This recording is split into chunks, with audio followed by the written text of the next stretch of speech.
छोटी मनु ने गुल्लक से सब सिक्के निकाल लिए और उसको बटोर कर जेब में रख लिया।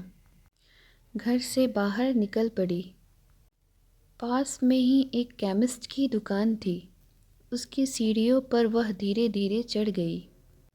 वो काउंटर के सामने जाकर खड़ी हो गई और बोलने लगी, पर छोटी सी मन्नू पर किसी का भी ध्यान नहीं गया और ना ही उसकी आवाज़ किसी को भी सुनाई दे रही थी।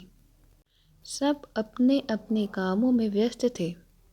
दुकान मालिक का कोई दोस्त बाहर से आया था, वो भी उससे बात करने में व्यस्त था। तभी उसने अपनी जेब से एक सिक्का निकालकर काउंटर पर फेंक दिया। सिक्के की आवाज़ से सबका ध्यान उसकी ओर गया। उसकी तरकीब काम आ गई। दुकानदार उसकी तरफ आया और उससे पूछने लगा, बेटा तुम्हें क्या चाहिए? उसने अपनी जेब से सब सिक्के निकालकर अपनी छोटी सी हथेली पर रख लिया और बोली कि मुझे चमत्कार चाहिए। दुकानदार पहले तो समझ नहीं पाया, तो उसने फिर से पूछा। वो बच्ची फिर से बोली कि मुझे चमत्कार चाहिए। दुकानदार हैरान होकर बोला, बेटी यहाँ दवाई मिलती है, चमत्कार नहीं मिलता। वो बच्ची बोली, अगर यहाँ दवाई मिलती है तो चमत्कार भी आपके यहाँ ही मिलने चाहिए। दुकानदार बोला, बेटा लेकिन आपसे यह किसने कहा कि यहाँ चमत्कार मिलता है? अब उस बच्ची ने विस्तार से बताना शुरू किया।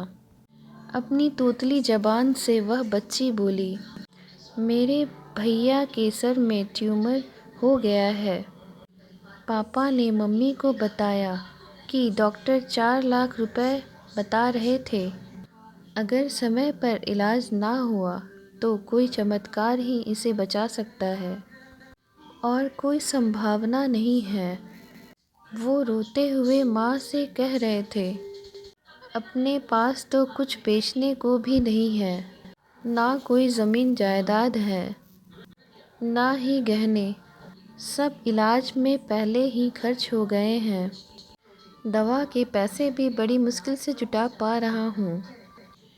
वो मालिक का दोस्त उसके पास आकर बैठ गया और उससे प्यार से पूछने लगा, अच्छा कितने पैसे लाई हो तुम चमत्कार खरीदने को? उसने अपनी मुट्ठी से सब रुपए निकाल कर उसके हाथों में रख दिए। जब उसने वो रुपए गिने तो 21 रुपए 50 पैसे थे। वो व्यक्ति हंसने लगा और मनु से बोला, समझो तुमने चमत्कार खरीद लिया। चलो मुझे अपने भाई के पास ले चलो। वो व्यक्ति जो उस केमिस्ट का दोस्त था, अपनी छुट्टियां बिताने भारत आया हुआ था और न्यूयॉर्क का एक प्रसिद्ध न्यूरोसर्जन था और उसने उस बच्चे का इलाज 21 रुपए 50 पैसे में किया और वो बच्चा सही भी हो गया। आखिर प्रभु ने मन्नू को चमत्कार बेच ही दिया। वो बच्ची बड़ी श्रद्धा से उसको खरीदने चली थी। वो उसको मिल गया। प्रभु सबके पालनहार है।